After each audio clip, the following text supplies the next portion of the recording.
మేషరాశి వారికి ఈ వారం శని 11వ ఇంట్లో ఉండడం వల్ల మంచి ఆరోగ్యం ఉంటుంది. దీని కారణంగా మీరు కొత్తగా నేర్చుకోవడానికి మీరు వయస్సును మర్చిపోయి పనుల్ని చేస్తారు. ఎందుకంటే ఈ సమయంలో మీకు ఉత్సాహం పుష్కలంగా ఉంటుంది.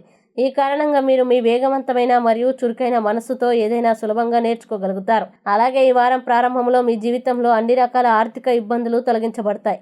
దానిలో మెరుగుదల కారణంగా వారం మధ్యలో మీరు చాలా ముఖ్యమైన వస్తువుల్ని కొనడం సులభం అవుతుంది. దాంతో మీరు మీ సుఖాలని పెంచుతారు.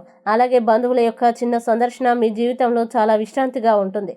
ఇంకా ఈ సమయంలో మీరు మీ కుటుంబానికి తగినంత సమయం ఇవ్వగలుగుతారు. మీరు వారితో మంచి సమయం గడపండి. మీపై ఫిర్యాదు చేయడానికి వారికి అవకాశం ఇవ్వవద్దు. ఇంకా ఈ వారం మీ పని పూర్తయిందని అర్థం చేసుకోవడం మర్చిపోయి మీరు ఆతృతలో వచ్చే అవకాశం ఉంది.